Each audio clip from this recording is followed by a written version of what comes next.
निकल जासी देखते पे हम कितनी इसकी निकल रही है यार मिट्टी शिट्टी। हुण इसमें असीं पानी मारना इस शावर ना वेखते पे हो ये जिस।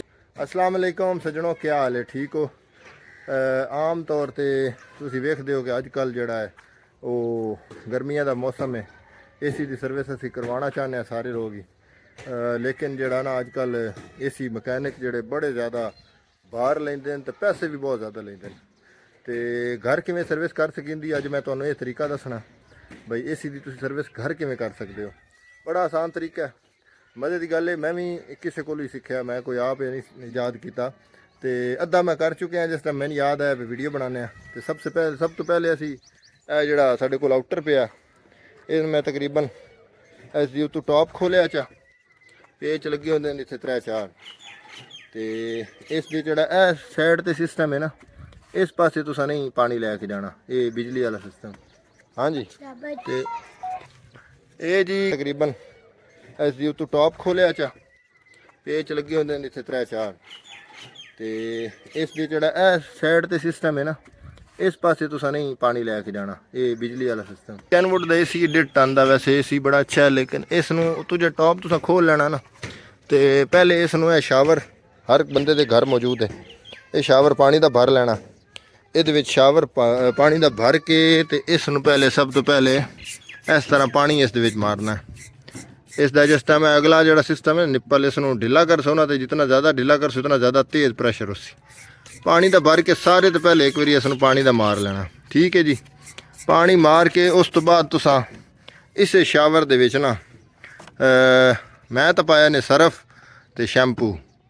उंज कुछ बंदे जोड़े ना हारपिक भी पा लेंदे ने इस तरह का, लेकिन मैं इस तो नहीं पाया। वो उनका तेज़ाब उस होंदा तो तेज़ाब जोड़ा ना इस पाइपों ये नुकसान देंदा है जाली शाली नूं।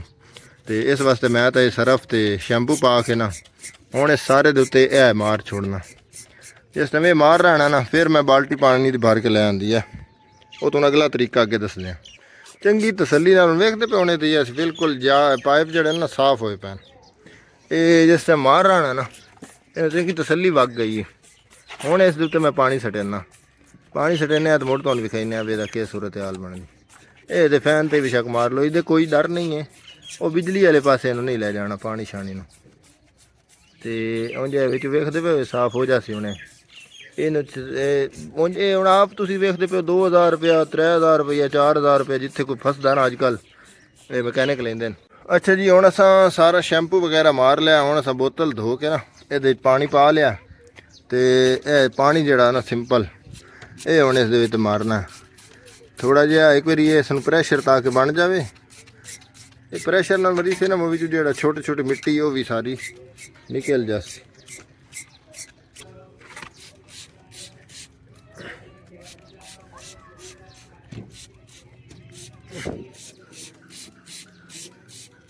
क्योंकि बाल्टी भर के पई पानी दी ये नाल ना इसते पानी सट देने। हाँ तारा में क्यों नहीं दौड़ा? नहीं धोना, तारा नहीं धोना ताकि बिजली जी ना वो मसला ना बने, तारा सिस्टम ना खराब हो।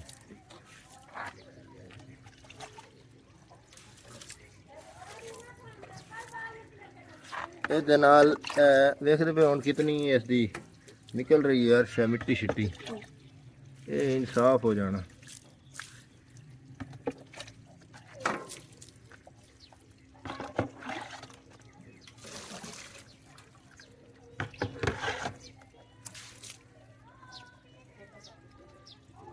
फाइनल रिजल्ट विखाने कि तलवे इस दे फिल्टर हैं जेडे मैं तो अंदर लैके चलदा तलवा इसा विखाने जेडे फिल्टर दो में ना एक कम अज कम 15वें दिहाड़े तो लाजमी साफ़ करने चाहिए।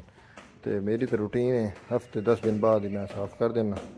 इस नाल तुहाडा एसी का सिस्टम बड़ा अच्छा चलसी। इंडोर हाल तो इंडोर जड़ा तुहानूं पता है कि मैं अगे मैंने क्योंकि याद ही नहीं रहा वीडियो बनानी, तो मैं इसनूं करके गया थोड़ा जहा ना सर्फ वगैरह ला के गया, एक बार पानी मारिया फिर सर्फ लाया। क्योंकि पिछले साल लवाया तो उंज भी सफाई में रखदा, इस वास्ते इतना ज़्यादा गंदा नहीं है। कुछ एसी बहुत ज़्यादा गंदे होंगे। तो हुण इसमें असीं पानी मारना इस शावर ना वेखदे पे हो। ये जिस टाइम शावर नाल कंप्लीट ਪਾਣੀ ਲੱਗਣਾ ਨਾ ਇਨਸ਼ਾਅੱਲਾ ਤੁਸੀਂ ਵੇਖਣਾ ਹੈ ਬਿਲਕੁਲ ਸਾਫ਼ ਹੋ ਜਾਣੀ। ਤੇ ਇਹ ਕੁਝ ਬੰਦੇ ਤੁਹਾਨੂੰ ਆਖਣ ਜੀ ਉਤਲਾ ਜਿਹੜਾ ਨਾ ਇਹ ਵਾਲੇ ਪੇਜ ਖੋਲ ਕੇ ਨਾ ਪੇਜ ਇੱਥੇ ਖੋਲੋ ਤੇ ਲੌਕ ਇਹਨਾਂ ਦੇ ਖੋਲ ਕੇ ਤੇ ਇਹ ਸਾਰੇ ਨੂੰ ਕਵਰ ਨੂੰ ਥੱਲੇ ਲਾ ਕੇ ਫਿਰ ਕਰੋ। ਵੈਸੇ ਅਗਰ ਬ੍ਰਸ਼ ਹੋਵੇ ਨਾ ਰੰਗ ਕਰਨ ਵਾਲਾ ਛੋਟਾ ਉਸ ਨਾਲ ਸਿੱਧਾ ਅਗਰ ਇਸ ਨੂੰ ਮਾਰਿਆ ਜਾਵੇ ਨਾ ਤੇ ਫਿਰ ਉਸ ਨਾਲ ਹੋਰ ਜ਼ਿਆਦਾ ਸਫਾਈ ਹੁੰਦੀ। ਉਹ ਮੈਨੂੰ ਤਾਂ ਯਾਦ ਹੀ ਨਹੀਂ ਰਿਹਾ ਲੈਣਾ, ਮੈਂ ਉਹ ਲੈ ਕੋਈ ਨਹੀਂ ਆਉਂਦਾ। ਤੇ ਉਤਲੇ ਪਾਸੇ ਵੀ ਇਤਨਾ ਜ਼ਿਆਦਾ ਗੰਦਾ ਨਹੀਂ ਹੈ। ਇਸ ਦੇ ਉੱਤੇ ਮੈਂ ਸਰਫ ਦਾ ਸ਼ੈਂਪੂ ਪਾਣੀ ਲਾ ਗਿਆ। ਹੁਣ ਮੈਂ ਇਸ ਦੇ ਉੱਤੇ ਸਿਰਫ ਪਾਣੀ ਮਾਰਨਾ ਹੈ ਤੇ ਉਸ ਤੋਂ ਬਾਅਦ ਮੈਂ ਤੁਹਾਨੂੰ ਵਿਖਾਣਾ ਇਹਦਾ ਰਿਜ਼ਲਟ। ਇਹ ਤੁਸੀਂ ਕਵਰ ਨਹੀਂ ਖੋਲਣਾ, ਮੇਰਾ ਜਿਹੜਾ ਮਸ਼ਵਰਾ ਹੈ, ਕਿਉਂਕਿ ਇਹਦੇ ਲੌਕ ਹੁੰਦੇ ਨੇ ਵਿੱਚ ਪੇਜ ਤੋਂ ਇਲਾਵਾ। ਇੱਕ ਅੱਧਾ ਹੀ ਟੁੱਟ ਗਿਆ ਤੇ ਫਿਰ ਤੁਹਾਡੇ ਕੋਲ ਉਸ ਤਰ੍ਹਾਂ ਐਡਜਸਟ ਨਹੀਂ ਹੋਣਾ ਤੇ ਫਿਰ ਪਰੇਸ਼ਾਨੀ ਬਣਸੀ। ਉਸ ਪਾਸੇ ਨਾ ਉਤਲੇ ਆਊਟਡੋਰ ਦੇ ਇਧਰਲੇ ਪਾਸੇ ਲੈ ਕੇ ਜਾਣਾ ਪਾਣੀ ਤੇ ਨਾ ਇਸ ਦੇ ਵਿੱਚ ਲੈ ਕੇ ਜਾਣਾ। ਤੇ ਇਹਤਿਆਤ ਨਾਲ ਬਸ ਕਰੋ ਤੇ ਕੋਈ ਜ਼ਰੂਰਤ ਨਹੀਂ ਹੈ 3-4 ਹਜ਼ਾਰ ਰੁਪਏ ਦੇਣ ਦੀ। ਅੱਗੇ ਤੁਹਾਨੂੰ ਫਾਈਨਲ ਰਿਜ਼ਲਟ ਵਿਖਾਣੇ ਆ ਸਰਵਿਸ ਤੋਂ ਬਾਅਦ ਕਿਸ ਤਰ੍ਹਾਂ ਮੈਂ ਇਸ ਨੂੰ ਕਿਵੇਂ ਕੱਸਣਾ। ਜੀ ਦੋਸਤੋ, ਹੁਣ ਇਸ ਟਾਈਮ ਸਾਰਾ ਏਸੀ ਜਿਹੜਾ ਨਾ ਤੁਸੀਂ ਵੇਖ ਰਹੇ ਹੋ ਐਨ ਜਿਵੇਂ ਚਮਕ ਚੁੱਕਿਆ। ਇਸ ਤਰ੍ਹਾਂ ਦਾ ਤੁਹਾਡਾ ਉਹ ਵੀ ਨਹੀਂ ਕਰਦੇ ਸਾਫ਼ ਸਰਵਿਸ ਕਰਾਉਣਾ ਦਾ। ਤੁਲੋ ਹੀ ਵੇਖ ਲਓ। ਤੇ ਇਹ ਅਗਰ ਬ੍ਰਸ਼ ਹੁੰਦਾ ਨਾ ਉਹ ਤੁਸੀਂ ਸਿੱਧਾ ਜਿਹਾ ਬ੍ਰਸ਼ ਮਾਰੀਆ ਤੇ ਫਿਰ ਉਸ ਦਾ ਹੋਰ ਜ਼ਿਆਦਾ ਮਜ਼ਾ ਆਉਂਦਾ। ਹੁਣ ਅਸਾਂ ਇਸ ਦੇ ਵਿੱਚ ਲਾ ਤੋਂ ਸਫਾਈ ਕਰਨੀ ਥੋੜ੍ਹੀ ਜਿਹੀ, ਫਿਲਟਰ ਲਾ ਦੇਣੇ ਨੇ ਹਾਲੇ ਤੇ ਤੁਸੀਂ ਵੇਖਣਾ ਇਹ ਤੁਹਾਡਾ ਇਸ ਤਰ੍ਹਾਂ ਇਸੀ ਸਰਵਿਸ ਹੋ ਜਾਂਦੀ ਜੀ। ਬੇਲੀਓ ਹੁਣ ਅਸਾਂ ਲਾ ਦਿੱਤੀ ਹੈ, ਉਹ ਜਾਲੀਆਂ ਵੀ ਲਾ ਛੋੜੀਆਂ ਤੇ ਏਸੀ ਹੁਣ ਬਿਲਕੁਲ ਸਾਫ਼ ਸੁਥਰਾ। ਇਸ ਦੀ ਕੂਲਿੰਗ ਵੀ ਅੱਛੀ ਆਏਗੀ ਤੇ ਹਵਾ ਦਾ ਥਰੋ ਜਿਹੜੀ ਉਹ ਵੀ ਬੜੀ ਅੱਛੀ ਆਏਗੀ। ਉੱਤੋਂ ਬਿਲਕੁਲ ਵੇਖਦੇ ਪਏ ਜਾਲੀਆਂ ਫੁੱਲ ਅੱਗੇ ਕਰਕੇ ਕਵਰ ਕਰਨੀ ਹੁੰਦੀਆਂ ਕਿਉਂਕਿ ਇਸ ਦੇ ਫਿਰ ਡਸਟ ਜਿਹੜੀ ਇਹਨਾਂ ਨੂੰ ਕੰਟਰੋਲ ਕਰਦੀ। ਇਹਨਾਂ ਜਾਲੀਆਂ ਨੂੰ ਤੁਸੀਂ ਕਮ ਅਜ਼ ਕਮ 15 ਦਿਨਾਂ ਬਾਅਦ ਲਾਜ਼ਮੀ ਧੋ ਤਾਂ ਕਿ ਤੁਹਾਡਾ ਏਸੀ ਜਿਹੜਾ ਅੱਛਾ ਰਹੇ ਤੇ ਬਿਜਲੀ ਦੀ ਵੀ ਬਚਤ ਹੋਏਗੀ ਤੇ ਸਾਰਾ ਕੁਝ ਹੋਏਗਾ ਜੀ। ਅਸਾਂ ਥੋੜੀ ਦੇਰ ਵਾਸਤੇ ਨਾ ਆਊਟਡੋਰ ਨੂੰ ਛੋੜ ਦਿੱਤਾ ਹੀ ਖੁੱਲਾ ਹੀ ਵੀ ਤਾਂ ਕਿ ਕੁਝ ਸੁੱਕ ਜਾਵੇ ਪਾਣੀ ਛਾਣੀ ਇਸ ਦੇ ਵਿੱਚ ਨਾ। ਤੇ ਹੁਣ ਵੇਖੋ ਕਿਸ ਤਰ੍ਹਾਂ ਸਾਫ਼ ਹੋ ਚੁੱਕਿਆ। ਹੁਣ ਅਸੀਂ ਇਸ ਦੇ ਉੱਤੇ ਕਵਰ ਚਾੜ ਕੇ ਨਾ ਇਹਨੂੰ ਬੰਦ ਕਰ ਦੇਣਾ। ਬਾਏ ਦੀ ਸਰਵਿਸ ਮੁਕੰਮਲ। ਇਹਦੇ ਪੇ ਵਾਹ ਇਹ ਕੰਮ ਹੈ ਇਸਦਾ। ਇਹਦੇ ਪੇ